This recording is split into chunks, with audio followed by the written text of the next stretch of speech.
Civil service day में एक बात तो जरूर होनी चाहिए। किस प्रकार से हो, कैसे हो, आप लोग जरा ज़्यादा कर सकते, उसमें मैं ज़्यादा सुझाव नहीं दे सकता हूँ, तो उसमें मैं बेकार हूँ। लेकिन कम से कम जब शाम को आप नौकरी से घर जाएं तो आपकी पत्नी दरवाजे का इंतजार करती हो, बच्चे आपका इंतजार करते हो और बड़े उत्सुक हो आपके स्वागत के लिए। ऐसा माहौल कैसे बने? वरना क्या होता होगा, घड़ी दे, बस अभी आने की टाइम हो गई, चलो चलो जल्दी करो, बच्चा इधर भाग जाए। क्यों? क्योंकि वो ऑफिस में जो कुछ भी बोझ पड़ा होगा सब घर में आकर के बरसा कर देता है, पत्नी पर, बच्चों पर। एक तनावपूर्ण जिंदगी। मैं नहीं मानता हूं कि इससे हम किसी भी जांच को न्याय दे सकते हैं, नहीं दे सकते। और इतना बड़ा देश आपको चलाना है और अगर आप मुरझा गए तो देश का खिलना कैसे संभव होगा? और इसलिए मेरा एक भी साथी मुरझाया हुआ नहीं होना चाहिए। आप काफी काम करते होंगे, कभी सोचा है कहीं ऐसा तो नहीं है कि आपकी जिंदगी फाइलों में बन चुकी है, आपकी जिंदगी भी फाइल का एक कागज का पन्ना बनकर रह गया है? ऐसा तो नहीं हुआ ना? सोचिए, मैं सच बताता हूं, सोचिए।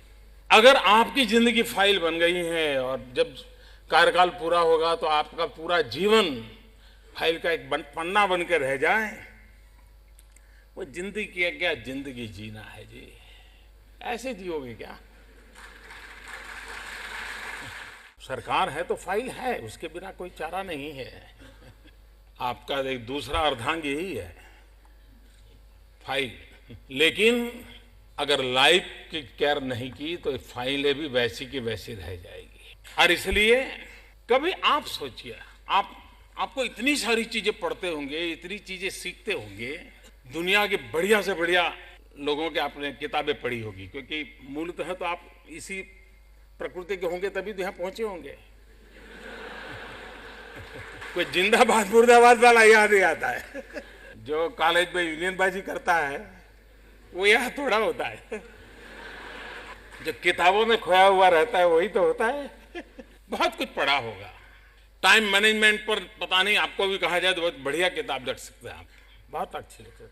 और आप जीवन में भी इतना बढ़िया टाइम मैनेजमेंट करते होंगे कि प्रधानमंत्री के साथ इतने से इतने बजे मीटिंग, फलाने इतने से इतने बड़े मीटिंग, चीफ सेक्रेटरी से इतने बजे, अपने सचिव के साथ इतने, सब परफेक्ट करते होंगे।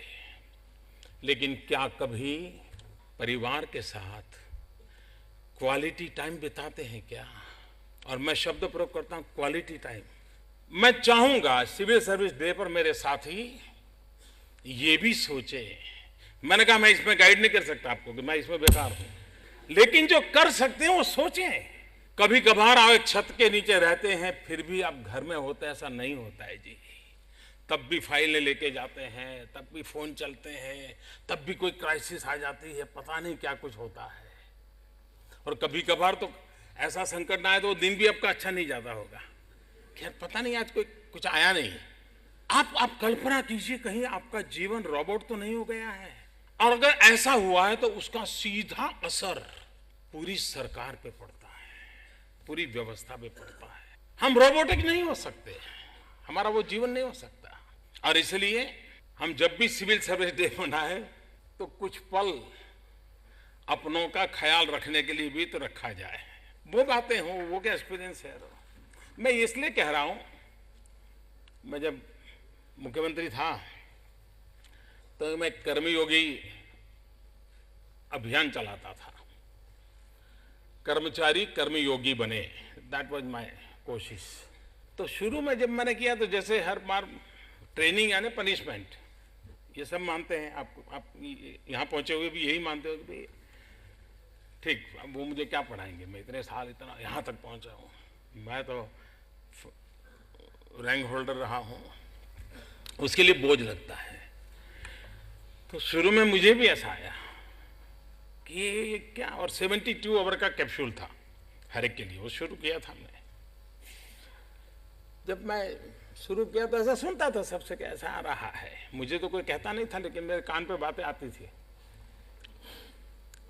फिर एक दिन मैंने 6-8 महीने हो गए, ये जरा कार्यक्रम चल पड़ा, फ्राइडे सैटरडे संडे सब हो रहा है, तो मैंने ऐसे एक दिन फीडबैक के लिए मीटिंग रखा। जिनका एक क्लास हो गया था ऐसे लोगों को बुलाया। एक ने मुझे बड़ा बढ़िया बताया, वो पुलिस वाला था। उसने कहा साहब उसने कहा साहब मैं यहाँ, मुझे जब कहा गया कि तुमको जाना है तो मैं बहुत, मेरे मन को लगा ये क्या फिर से आया। लेकिन बोले मैं आज दो बातें बताना चाहता हूँ। एक, ये 72 आवर्स का टाइम है, उसको थोड़ा बढ़ाइए, थोड़ा अधिक समय रखिए।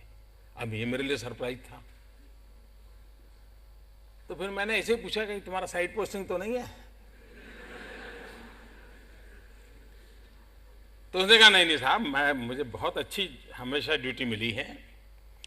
फिर दूसरा उसने कहा कि साहब 72 आवर के बाद मुझे पहली बार लगा कि मैं पुलिस वाला तो हूं, लेकिन मैं इंसान भी हूं।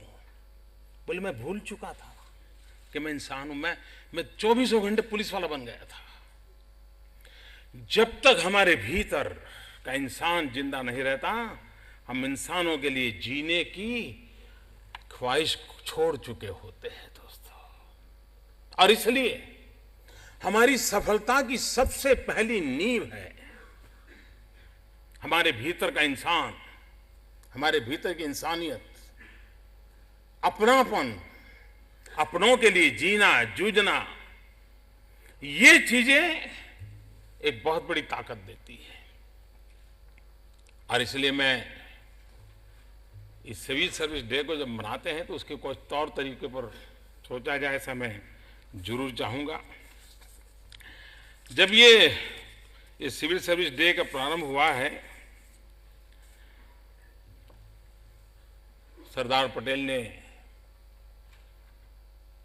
पहली बार जब प्रोबेशंस को संबोधित किया, उस दिन के साथ जोड़ा है। आज 21 अप्रैल को 1948 का वो दिन था। मुझे बताया गया कि मसूरी में आप लोगों के लिए एक मोटो वहां लिखा हुआ रहता है। मैं ज्यादातर लोगों को पूछता रहता हूं कि मसूरी में आपका वो मोटो है वो क्या है। जो नए नए आते हैं उनको तो याद होता है, लेकिन पुराने करीब करीब सब भूल गए हैं। वहां लिखा हुआ है शीलम परम भूषणम, मसूरी में। यही है ना? भूल गए? याद है? जो नए हैं उनको तो मालूम है। इस सरकार में जिसने भी इस व्यवस्था की रचना की है, उसे उस दिन भी पता था, यानी आज ये कोई संकट आया ऐसा नहीं है, उस दिन भी पता था कि सारी व्यवस्था के केंद्र बिंदु में एक चीज कहीं छूटनी न चाहिए, वो है शीलम परम भूषणम। मैं चाहूंगा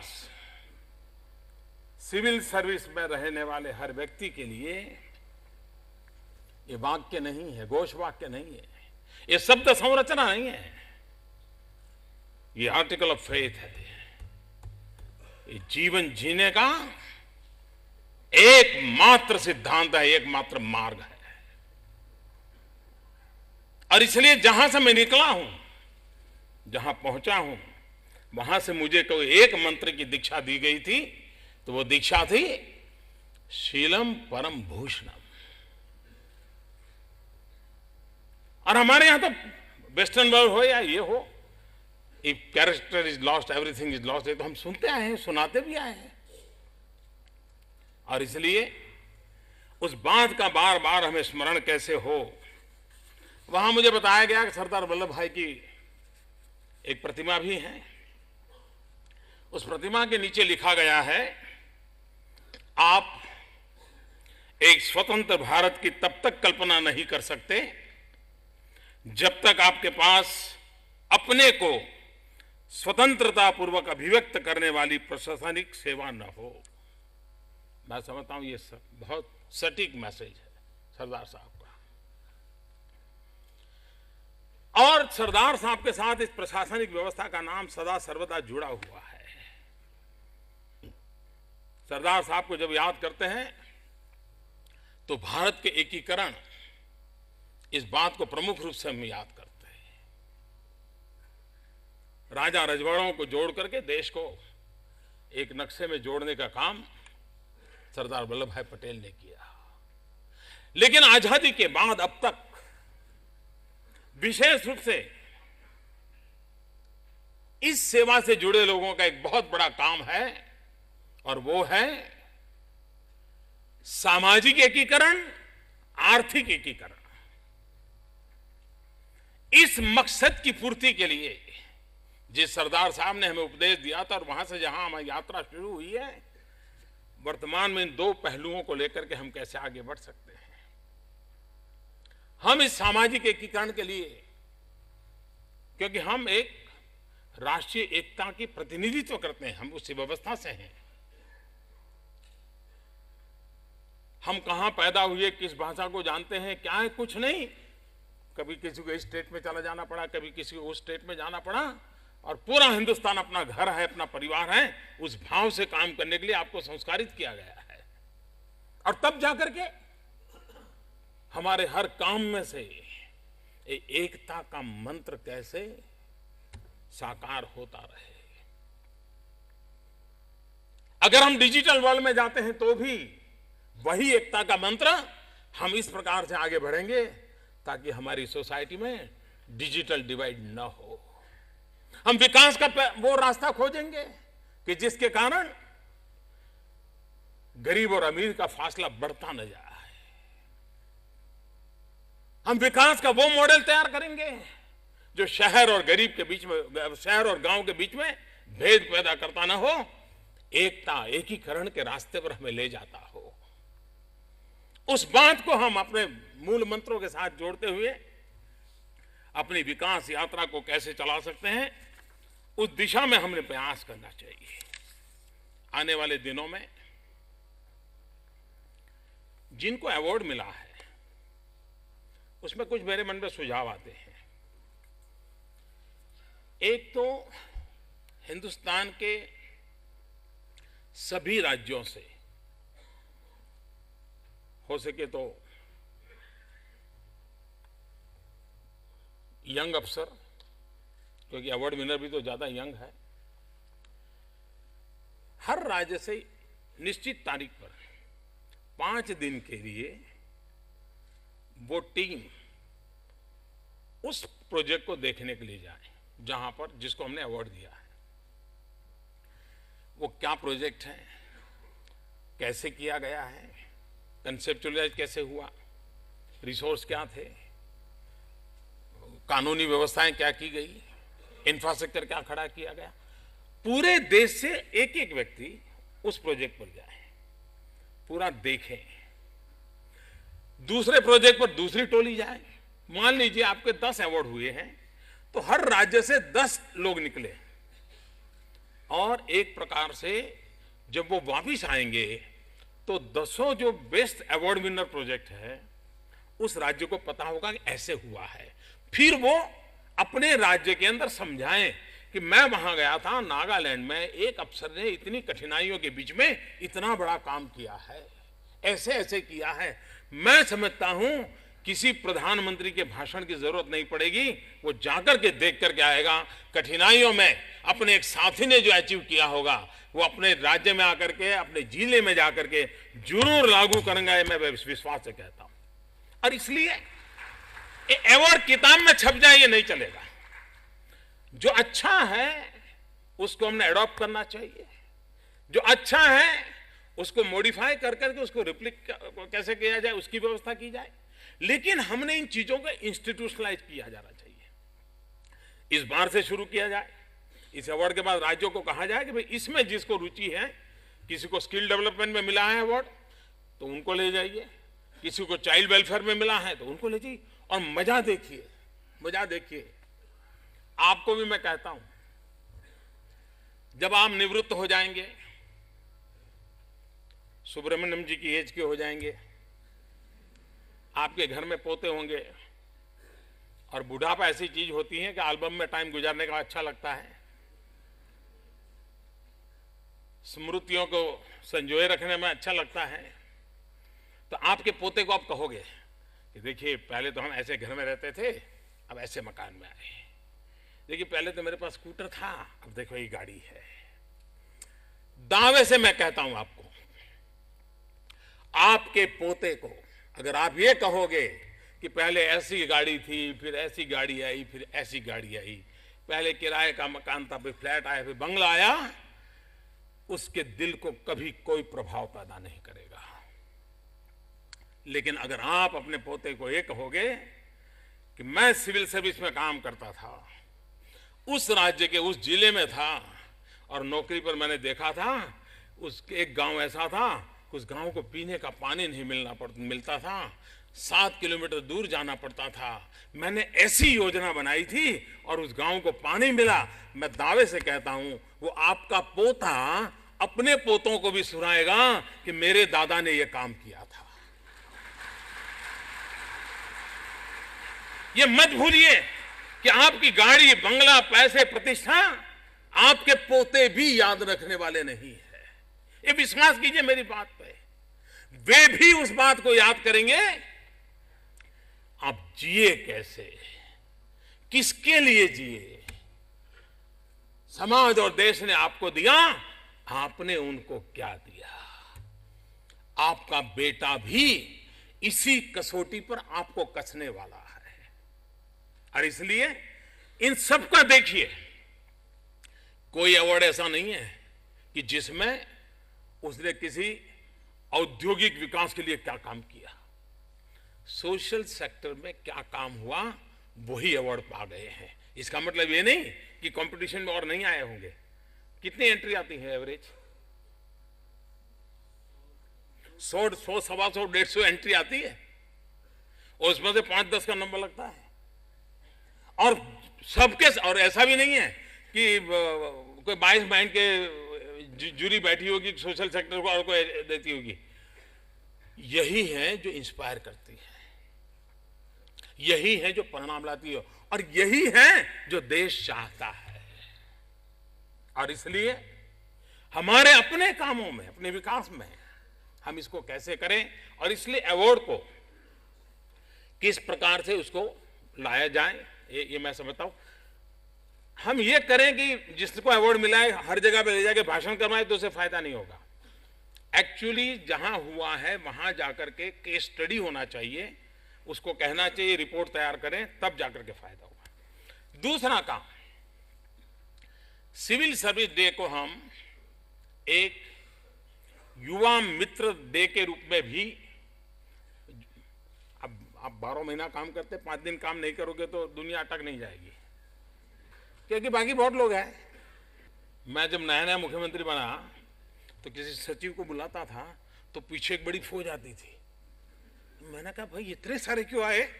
अब हम नए थे, हमको ज्यादा जानते नहीं थे, अनुभव नहीं था। तो वो क्या होता था, मैं उनको कुछ पूछता था, यूं देखते थे, तो पीछे वाला यूं कहता था, और ये बड़े कम होते नहीं साहब, एक शब्द तो पकड़ लेते थे, वो मुझे समझा देते थे। फिर मैं समझ गया कि रहस्य क्या है। तो मैंने मेरे यहां तय किया था कि मैं जिसको बुलाऊंगा वही आएगा, फौज लेकर के नहीं आएगा। तो उनको फिर काफी मेहनत पड़ती थी, तकलीफ रहती थी, लेकिन उसके कारण इंस्टीट्यूशनल में बहुत बड़ा इंप्रूवमेंट आया, पूरी इंस्टीट्यूशन में इंप्रूवमेंट आया। कहने का तात्पर्य मेरा दूसरा था, क्या हम ये कर सकते हैं, क्या इस सर्विस से जुड़े हुए सब लोग इस सिविल सर्विस डे के कालखंड में, छुट्टियां होती हैं तो हमें अवकाश नहीं है, लेकिन कोई एक और समय तय किया जाए, फिक्स टाइम किया जाए, जिस समय कॉलेज में जाकर के हर सिविल सर्विस में जुड़ा हुआ व्यक्ति एटलीस्ट साल में एक बार स्टूडेंट्स को संबोधित करे, उनसे मिले, बातचीत करे, उनको समझाए कि मैं इस फील्ड में क्यों आया, मेरे सामने क्या कुछ नहीं था, मैं अमेरिका जा सकता था, मैं ये बन सकता था, मैं ये बन सकता था, मैंने ये सब छोड़ा, मैं क्यों यहां आया। और आकर के मेरे इतने साल का अनुभव क्या है, हमारी युवा पीढ़ी को यहां पर लाने के लिए प्रेरित करने का समय आ गया है, क्योंकि ग्लोबली इतनी बड़ी कंपटीशन है टॉप क्लास ह्यूमन रिसोर्स की, कि फिर अच्छा लोग कहीं और चले जाएंगे, हमारे पास अच्छे लोग नहीं आएंगे। लेकिन अगर हम उसको इंस्पायर कर पाए, और मैं कर नहीं पाऊंगा, आप कर पाएंगे, क्योंकि आप अपने अनुभव से बताएंगे कि मेरे जीवन में इतने इतने अवसर थे, मैंने सब छोड़ा, मैं यहां चला गया, और यहां गया तो मुझे संतोष क्या है। अगर मैं एक डॉक्टर होता तो मेरे जीवन काल में 50 लोगों की जिंदगी बचाता, लेकिन डॉक्टर होने के बाद आईएएस बना और हेल्थ सेक्रेटरी बना, तो मैंने ये नीतियां बनाई, पूरी पीढ़ी को बचा लिया। कितनी बड़ी ताकत होती है, कितनी बड़ी ताकत होती है। और इसलिए ये विश्वास हमारी नई युवा पीढ़ी को पैदा करने के लिए हमारे ये जितने साथी हैं, हर एक के लिए तय हो कि कम से कम एक लेक्चर लेना है, और ये भी तय किया जाए मैपिंग कि भाई इस वर्ष मानो 200 कॉलेजेज हो गई, तो अगले साल दूसरी 200 कॉलेज ले जाए। लेकिन स्टूडेंट के पास ये फील्ड क्या है, ये लोग कौन है, कैसे काम करते हैं, ट्रेनिंग क्या होती है, दिन भर वो रहे, एक भाषण हो, बाकी गप्पे गोष्ठी हो, चाय पान हो, एक प्रकार का मिलने जुलने का एक कार्यक्रम सिविल सर्विस डे के रूप में एक्सटेंड करने की आवश्यकता मुझे लगती है, ताकि नई पीढ़ी को पता चले। और मैं मानता हूं ये हमारी इंस्टीट्यूशन इतनी ऊंचाई पर न चली जाए ताकि समाज से कट हो जाए, ये लगातार उसको समाज के साथ जुड़ने के अवसर खोजने पड़ेंगे। तीसरा एक मेरा सुझाव है कि हम 75 प्लस वाले जितने रिटायर्ड आईएएस अफसर, यानी जितने भी हमारे सिविल सर्विस के अफसर हैं 75 प्लस, उनको सम्मानित करने का कार्यक्रम कर सकते हैं। हर वर्ष ना करें तो 2 वर्ष, 3 वर्ष, 5 वर्ष, ऐसा भी किया जा सकता है 5 साल में एक बार सबको इकट्ठा करके, और हर साल हर कैडर अपना, आईपीएस वाले अपना करें, आईएफएस वाले अपना करें, हर राज्य में हो। इससे क्या होगा, देखिए जो 35 साल 40 साल तक देश के महत्वपूर्ण निर्णयों का सारथी रहा हो, वो एक इंसान रिटायर्ड नहीं होता है जी, वो जाता है तो एक पूरी इंस्टीट्यूशन अपने साथ लेकर के जाता है। उसे ऐसे जाने नहीं देना चाहिए, उसके अनुभव का निचोड़ हमने लेते रहना चाहिए, सम्मान करना चाहिए, बुलाना चाहिए। और तीसरा एक काम, हर राज्य में अब वीडियो कॉन्फ्रेंस की सिस्टम होती है, स्टेट कैपिटल जितने आईएएस अफसर है वो, और बाकी सब वीडियो कॉन्फ्रेंस में। स्टेट में ये जो सीनियर लोग हैं उनसे कभी गोष्ठी का कार्यक्रम, इंस्टीट्यूशनल मेमोरी सरकार के लिए अनिवार्य होती है जी। इंस्टीट्यूशनल मेमोरी के बिना सरकारें नहीं चल सकती है, और इस चीज को धीरे धीरे हम खो रहे हैं।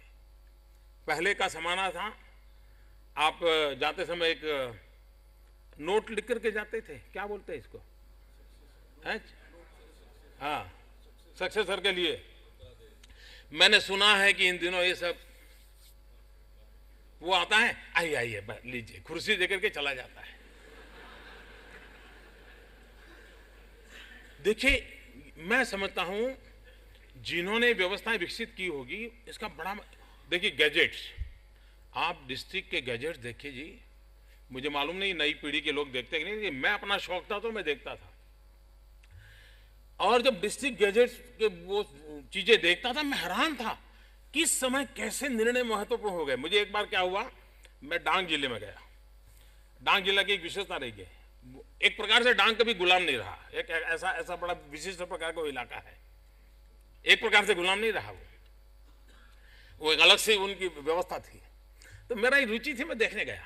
मैं वहां गया, मैं थोड़ा मौका मिलता जंगलों में जाने का आदत रखता था, और तब मैं मुख्यमंत्री नहीं था, तो मैं ऐसे ही खाली अपना, मैंने देखा कि इतने गेस्ट हाउस बने हुए हैं डांग डिस्ट्रिक्ट में, मैं हैरान था यार, ये पैसों की बर्बादी। और गेस्ट हाउस बहुत बढ़िया है और इतनी बढ़िया लकड़ी और इतना बड़ा कार्विंग वगैरह है।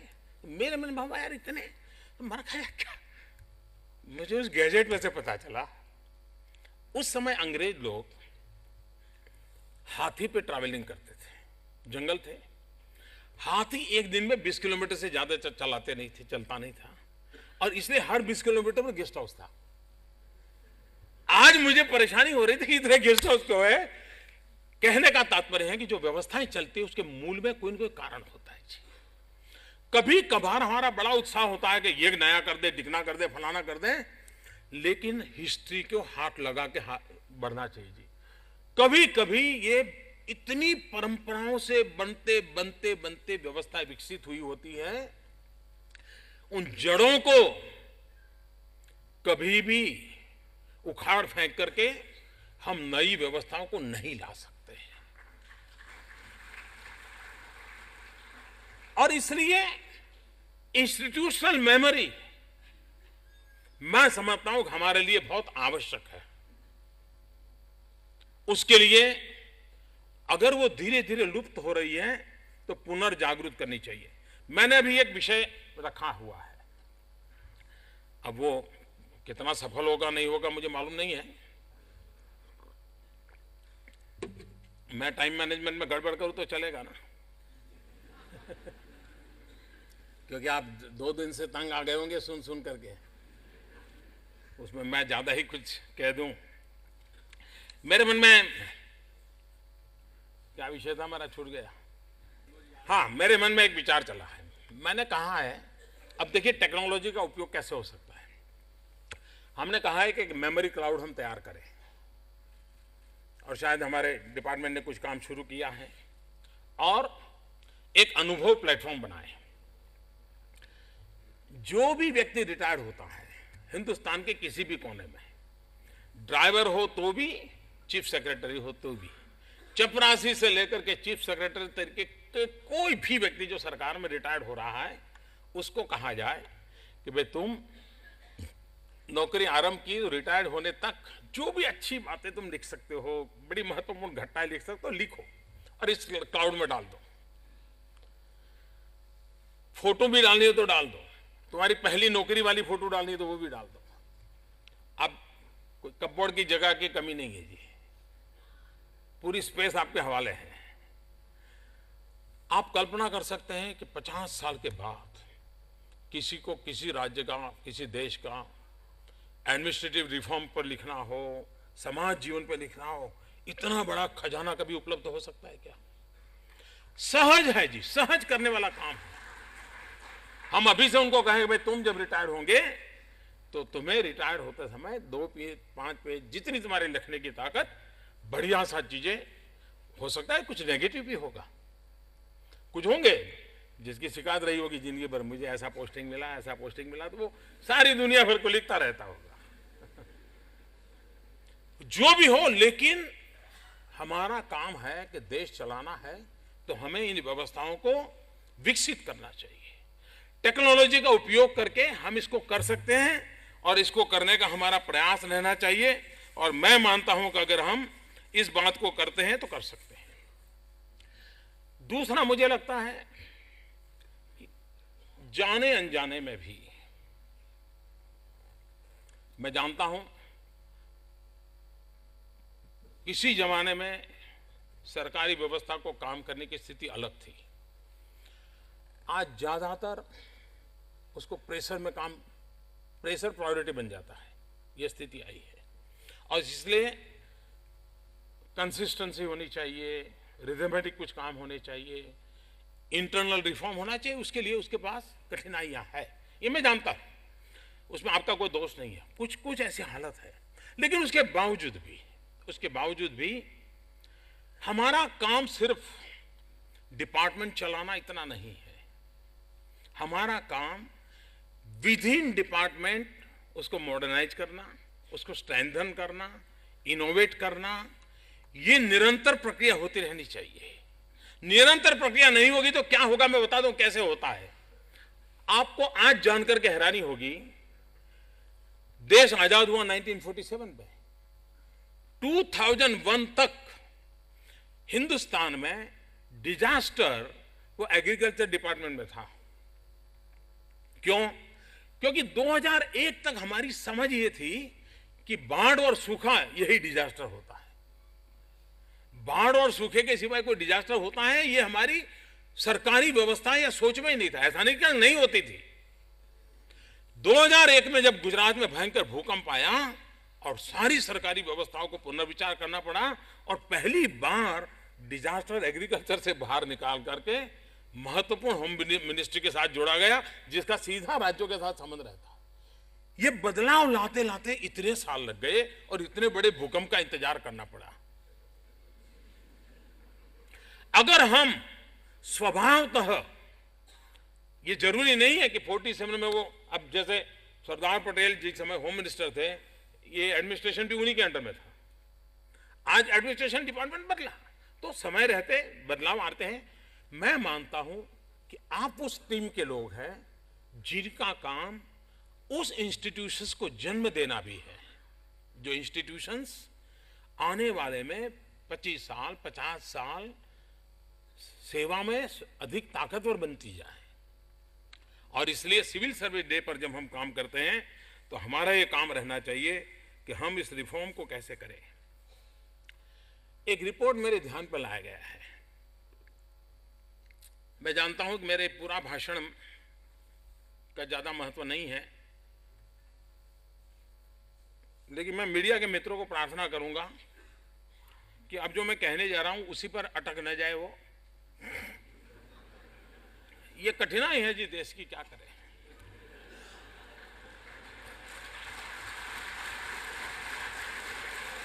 और जो मैं कह रहा हूं वो मेरी सरकार का नहीं है, पर फिर भी मैं चाहता हूं कि इसका नेगेटिव उपयोग नहीं होना चाहिए। हर चीज से हमको पॉजिटिव सीखना चाहिए। इसलिए मैं कह रहा हूं, गोल्डमैन सैक्स का एक रिपोर्ट कहता है कि गवर्नमेंट एंड गवर्नेंस का जो इफेक्टिवनेस है,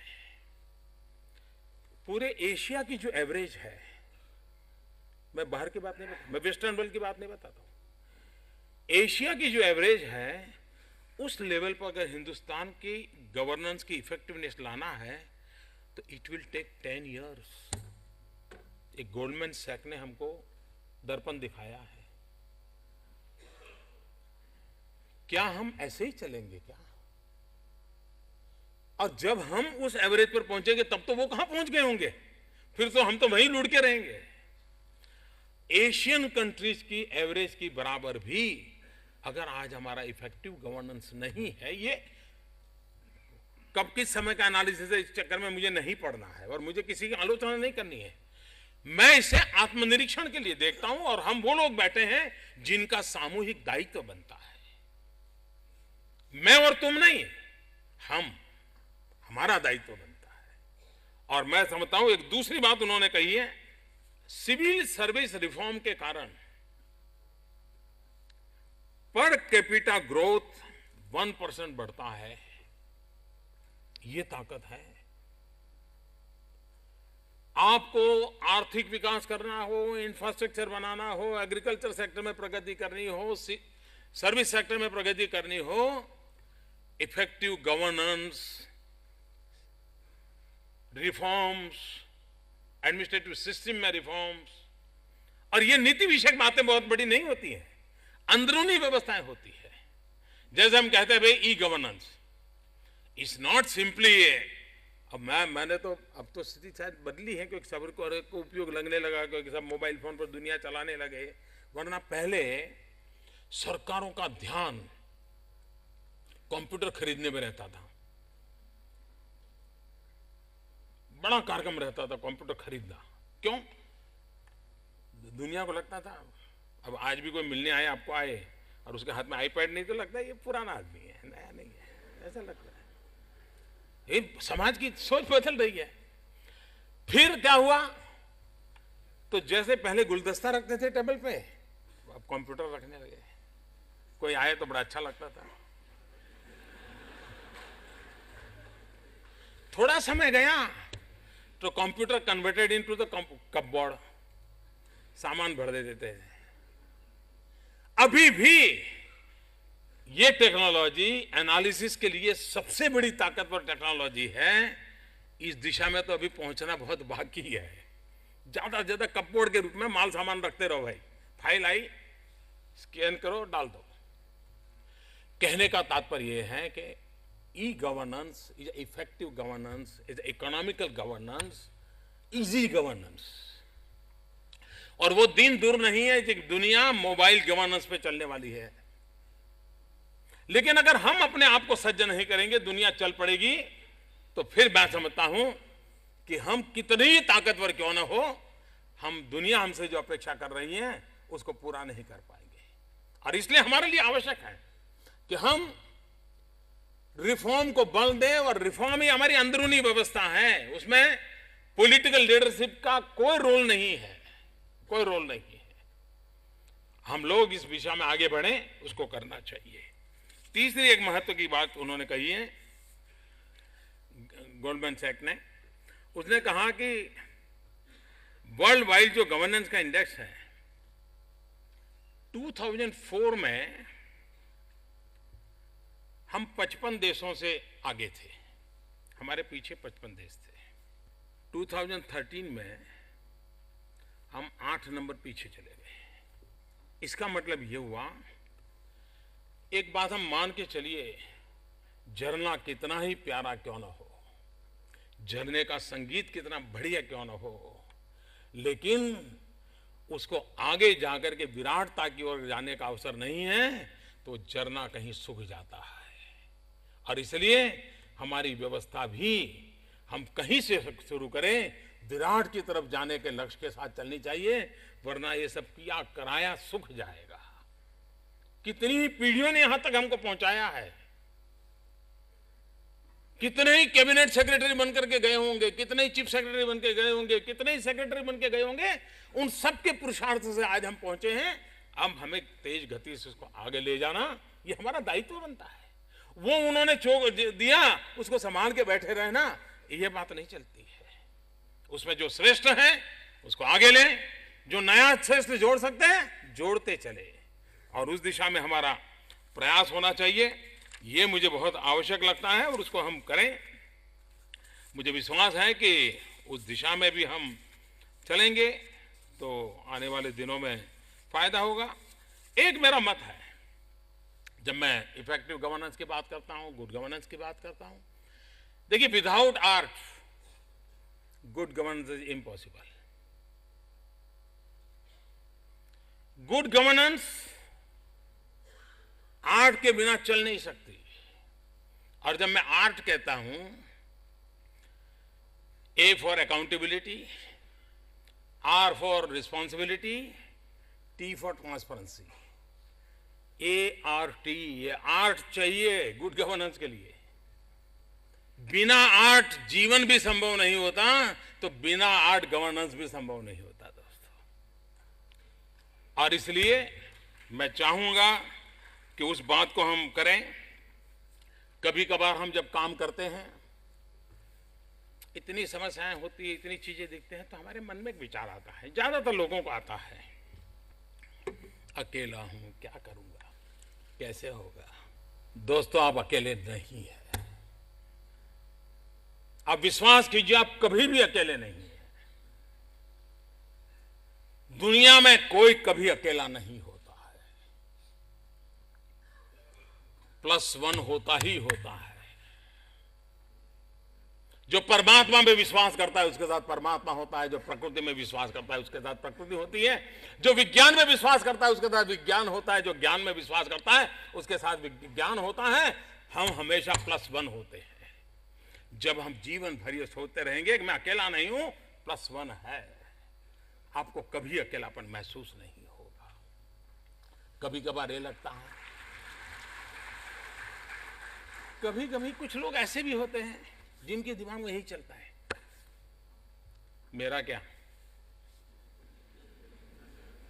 यही से शुरू था, मेरा क्या, प्रमोशन, दिखना, फलाना। मैं और चीज नहीं कह रहा हूं, मैं और चीज नहीं कह रहा हूं, वो जमाना चला गया। लेकिन मेरा क्या, और अगर वो नहीं मिल बैठा तो मुझे क्या। सारा खेल इन दो शब्दों में चलता है।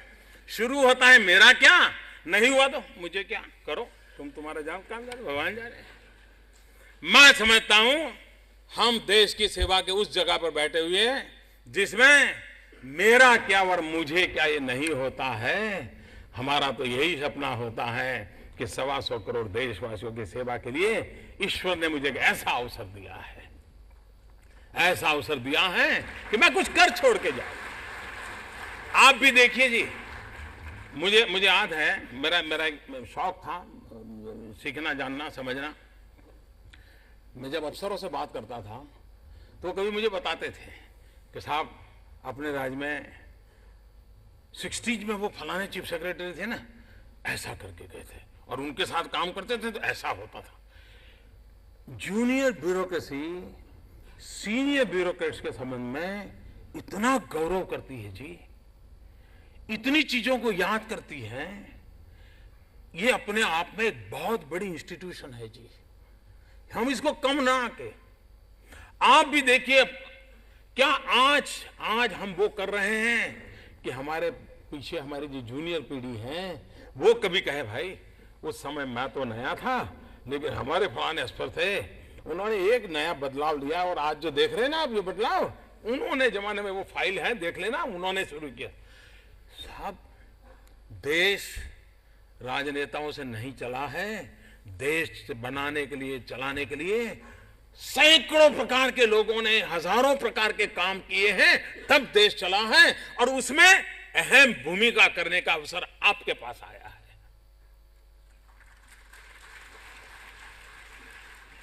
आप जब निवृत्त होंगे तब कहेंगे कि मैंने 8 चीफ मिनिस्टर देख लिए थे, मैंने 10 चीफ मिनिस्टर देख लिए थे, लेकिन कोई चीफ मिनिस्टर ये नहीं कह पाएगा कि मैंने इतनों को देख लिया था।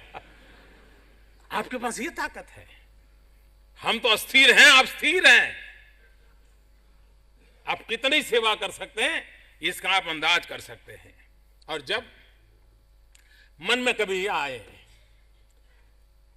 इतना आ रहा है मैं क्या करूंगा, क्या होगा, मेरे अकेले करने से क्या होगा, मैं मानता हूं इस बात को मन में मत लाइए। एक बार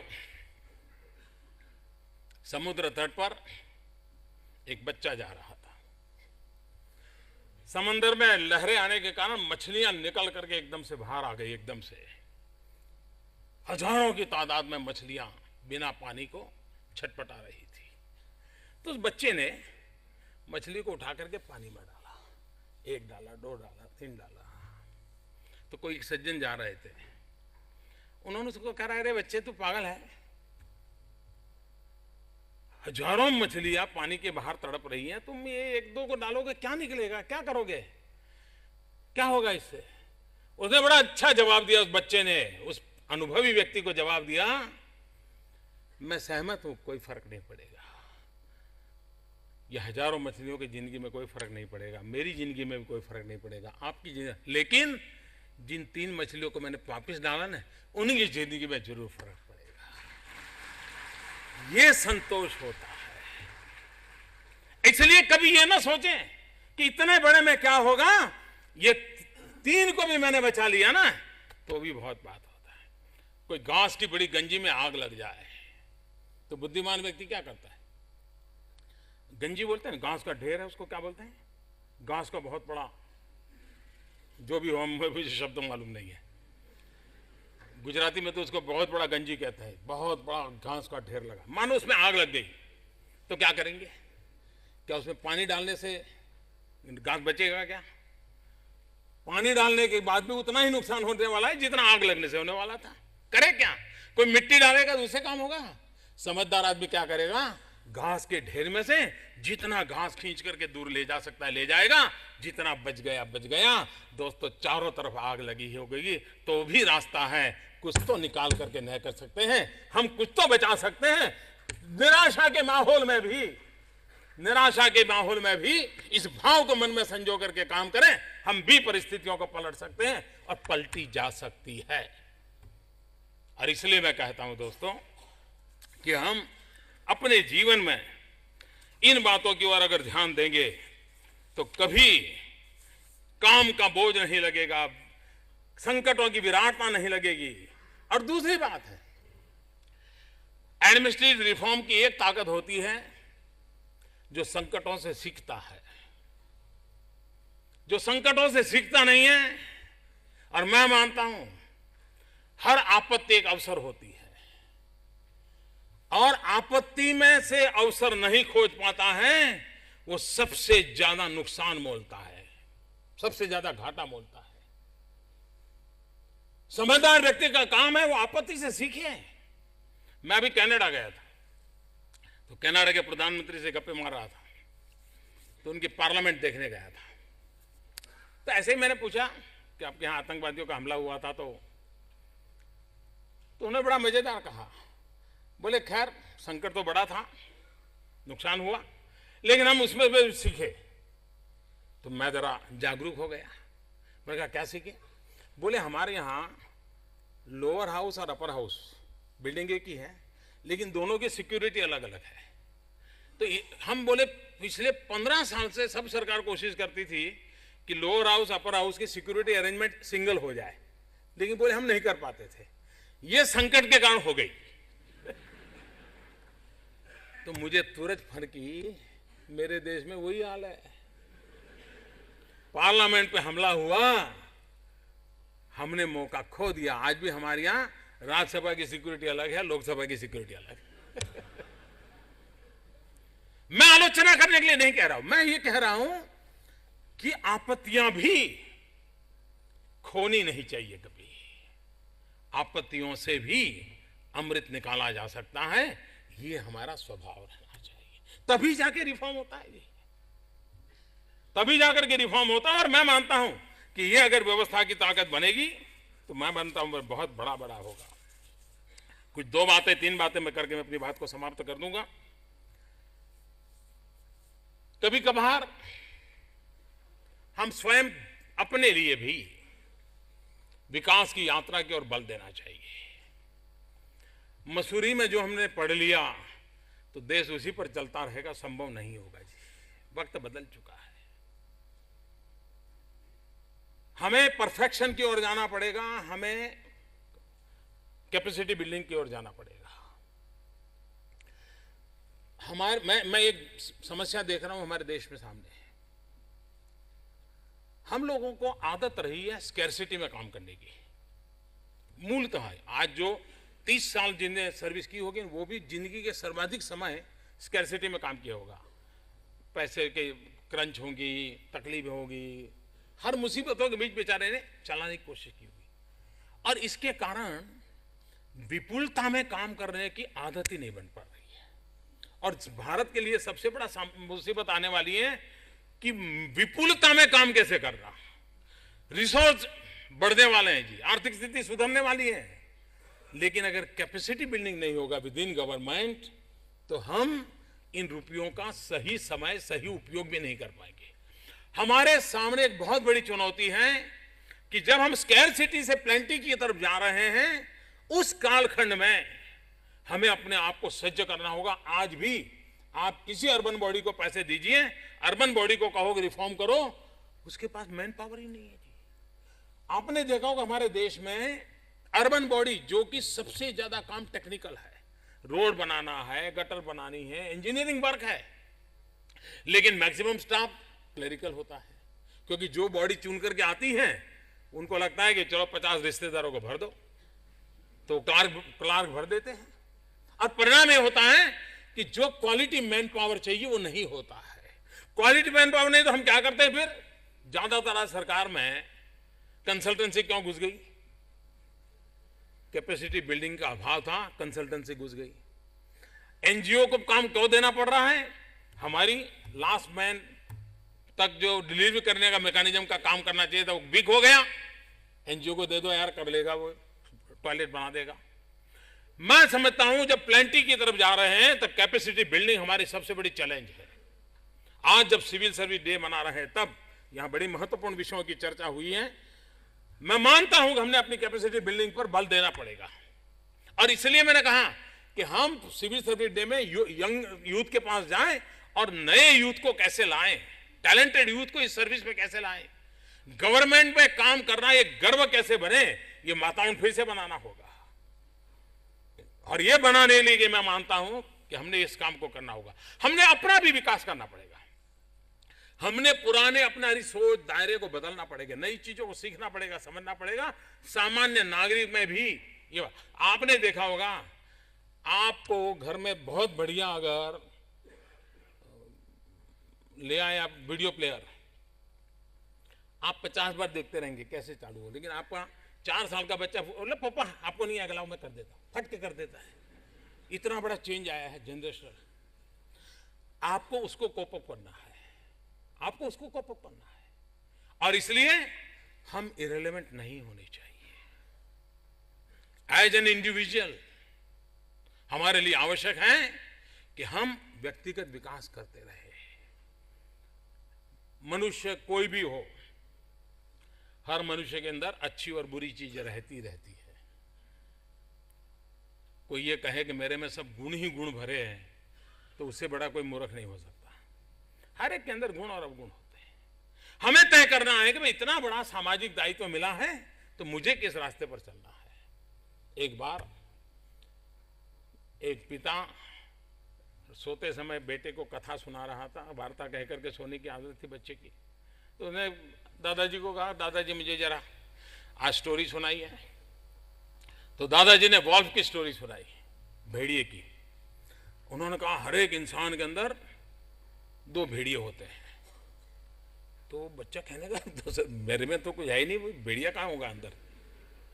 तो बोले हर एक के अंदर 2 भेड़िए होते हैं, एक गुड भेड़िया, एक इविल भेड़िया, और दोनों की लड़ाई चलती रहती है।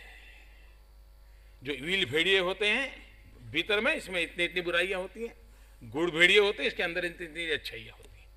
तो बच्चे ने सहज पूछ लिया, अच्छा लड़ाई होती फिर आगे जीता कौन? तो दादा ने जवाब दिया कि जिसको तुमने ज्यादा पोषण करोगे ना वो जीतेगा। अगर गुड़ भेड़ियों को पोषण ज्यादा करोगे तो अल्टीमेटली वो जीतेगा, इविल भेड़ियों को करोगे तो वो जीतेगा। और इसलिए हम अगर सार्वजनिक जीवन में इतना बड़ा दायित्व लेते हैं, हमारे भीतर हर एक के अंदर कोई अछूता नहीं है। मैं यहां हूं तो मैं भी हूं जिम्मेवार, मेरे भीतर भी 2 भेड़िए लड़ाई लड़ रहे हैं। हम किस भेड़ियों को खिला रहे हैं ताकि वो ताकतवर बने, ताकि इविल भेड़िया जीत न जाए मेरे भीतर का। इस बात को लेकर के हमें चलना होगा, और उसको मैं मानता हूं कि हम चलेंगे तो। हमारी सरकार में साइलो सबसे बड़ी कठिनाई का कारण है। टीम ये अनिवार्य होती है, बिना टीम के काम नहीं होता है जी। और लीडरशिप हमारी क्वालिटी चाहिए। हम टीम कैसे क्रिएट करें, हम टीम कैसे बनाएं, टीम को कैसे चलाएं। एक अकेला कुछ नहीं कर सकता जी, हर किसी को टीम चाहिए। कृष्ण भगवान को भी गोवर्धन उठाना था तो उन सारे ग्वालियों की लकड़ी लगानी पड़ी थी। राम को भी सेतु बनाना था तो सब बंदरों की जरूरत लग गई थी, हनुमान जी को लगा दिया गया था। आपको भी अगर कृष्ण और राम को भी उसकी जरूरत पड़ी तो मैं और आप कौन होते हैं जी। हमें भी टीम चाहिए, बिना टीम हम कुछ नहीं कर सकते। और इसलिए टीम क्रिएशन, उस पर हमारा प्रयास रहना चाहिए। हमारी 5 उंगलियां, 4 उंगलियां का अंगूठा, वे अकेले अकेले रहेंगे तो क्या होगा? बाय बाय करने के सिवाय किसी काम नहीं आएंगे वो। लेकिन वही टीम बन के काम करें तो चाहे वो परिणाम दे सकते हैं कि नहीं दे सकते। अब हमें तय करना है कि हमें बाय बाय करना है कि टीम बन करके ताकत दिखानी है। और इसलिए मैं चाहूंगा कि हम टीम बनाने की दिशा में चाहिए। कभी कभार काम करते करते निराशा आ जाती है, पता नहीं यार कैसे होगा। 2 शब्द मैं चर्चा करना चाहूंगा। पता नहीं क्यों ये शब्द कैसे हमारे भीतर घुस गए हैं। एक ब्यूरोक्रेटिक टेम्परामेंट और दूसरा पॉलिटिकल इंटरफियरेंस। अब ये शब्द बाहर से नहीं आए, किसी पत्रकार ने हमारे सर पर नहीं थोपे, ये हम ही लोगों ने उपयोग किया है। ये हमने अपने ही अंदर, आपने देखा होगा एक डिपार्टमेंट काम कर रहा है लेकिन कहीं पर रुका हुआ है, उसको पूछोगे क्या हुआ भाई, अरे पता नहीं वहां सब ब्यूरोक्रेटिक वे है, फाइल जल्दी नहीं निकलेगी। यानी हम ही इस सिस्टम में हैं और एक जगह पे फाइल नहीं निकलती है तो हम कहते हैं यार उसका ब्यूरोक्रेटिक वे है। उसी प्रकार से कुछ काम अटका है तो जो न्यूज लीक करने वाले क्या कहते यार पॉलिटिकल इंटरफेरेंस बहुत है। लोकतंत्र में ब्यूरोक्रेसी और पॉलिटिकल सिस्टम का चोली दामन का नाता है, छूटने वाला नहीं है जी, हकीकत है। लोकतंत्र की यही तो विशेषता है, जनप्रतिनिधि आने वाला है, जनप्रतिनिधि फैसले करने वाला है।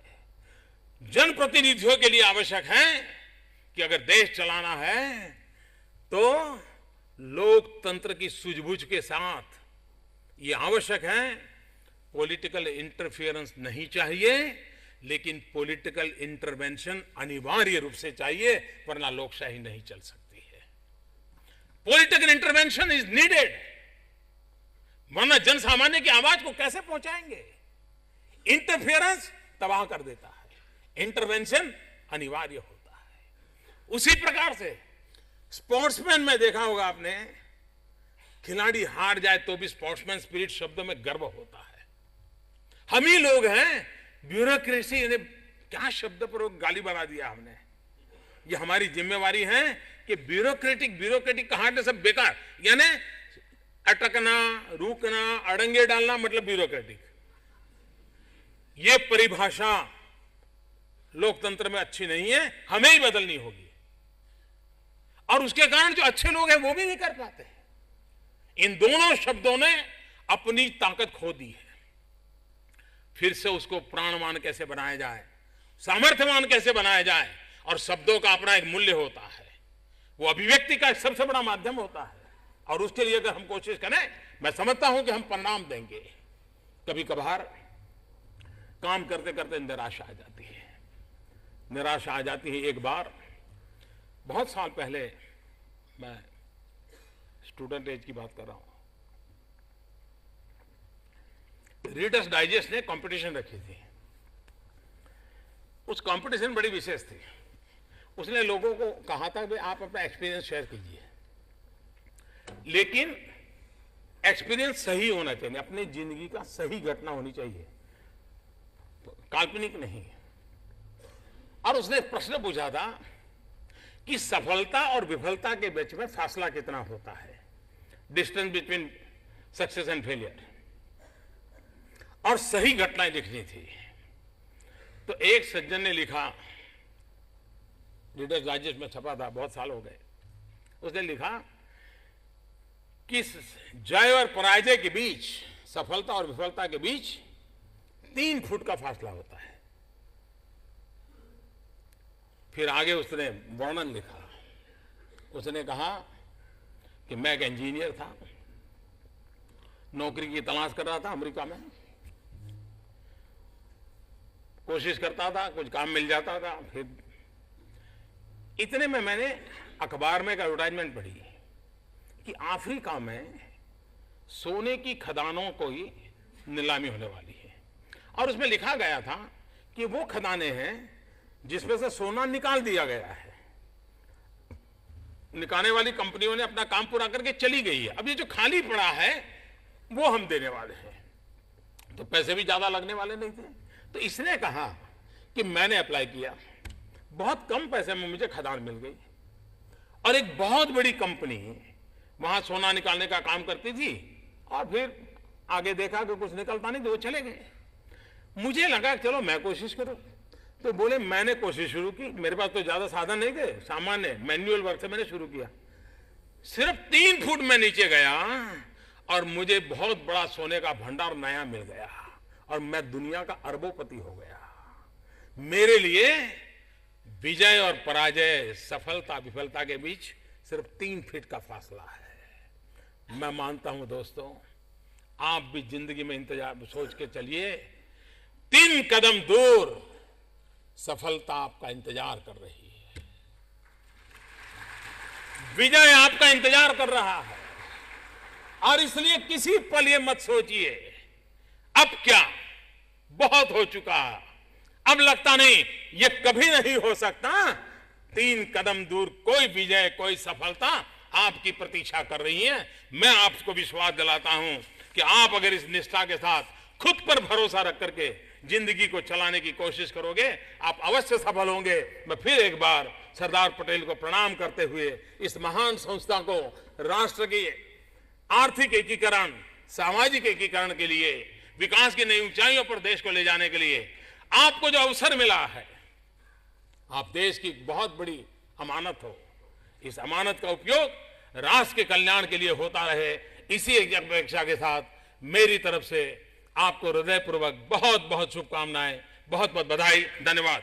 आपकी सरकार बड़े लोगों की सरकार है, सूट बूट की सरकार है, वो हम समझते हैं।